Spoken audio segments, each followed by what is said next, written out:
Caitlin Clark, the face of a new WNBA generation, and the undisputed sharpshooter, known for raining down threes with terrifying consistency, is suddenly quiet, eerily quiet. And fans everywhere are beginning to ask the question no one expected this early in her pro career. What's going on with Caitlin Clark? She's the name that echoes in every arena, the one you plan your day around just to catch a glimpse of magic from beyond the arc. But over the last two games, something's been off. And it's not just a bad night. It's beginning to look like a full-blown slump. Now don't get it twisted. Clark still put up 19 points and grabbed 10 boards in Sunday's high-stakes matchup against the defending champions, the Las Vegas Aces. On paper, that's a solid double-double. But peel back the numbers, and you'll find the kind of stat line that makes you blink twice. She hit just 1 of 10 shots from downtown. Yes, 1 for 10 from three-point range. For Caitlin Clark, that's like saying Steph Curry missed open threes all night. It's that jarring. And this isn't just a one-off. Just 2 games ago against the Golden State Valkyries, Clark missed all 7 of her threes and went 3 for 14 from the field overall. The queen of the deep ball is suddenly looking like a player second-guessing every release. The confidence that usually oozes from her step-back shots has faded into frustrated glances toward the rim. Across her last 2 games, Clark is 1 for 17 from deep. Let that sink in. 1 for 17. For most players, that's a bad stretch. For Caitlin Clark, it feels like the basketball world tilting off its axis. So what's happening here?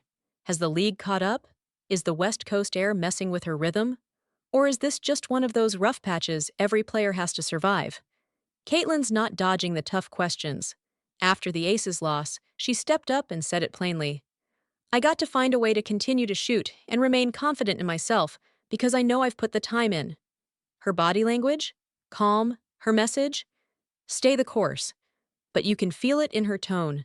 She knows something's not right. Let's go deeper because the numbers tell a story few are talking about. Caitlin Clark is deadly when she shoots from the left side of the court. Her mechanics flow, her posture aligns, and her shots glide like they're drawn on a string. But the right side? That's a different tale.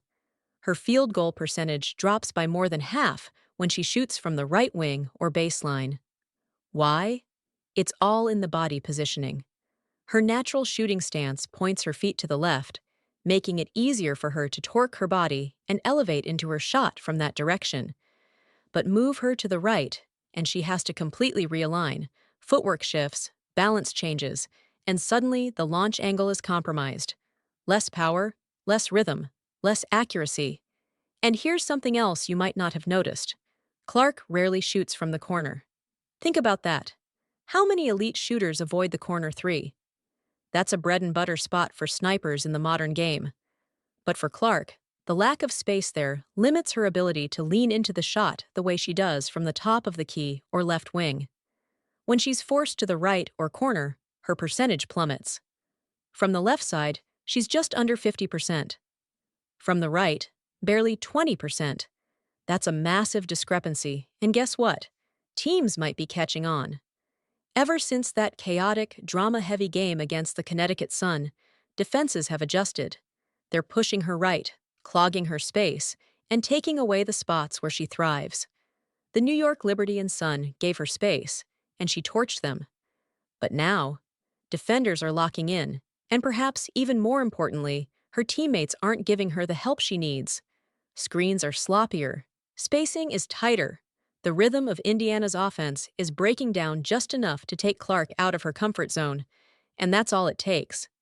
Add to that her recent quad injury that had her sidelined, and it starts to make sense.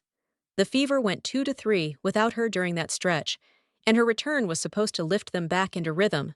But instead, she's returned to a team that's still finding its footing. Indiana's 0-2 so far on their West Coast swing, and Clark's cold streak has coincided with that slump. Now, should all the blame fall on her? Absolutely not. But let's be honest, when your superstar is off, the ripple effect across the roster is massive. But here's the thing about Caitlin Clark. She's not the kind of player who shrinks under pressure. She's not ducking the spotlight. She's not pointing fingers or hiding behind excuses. She's owning it. She's leaning into the adversity. She's taking the hits and saying, I know who I am. I know what I've put in. That's the heart of a champion, even when the shots don't fall.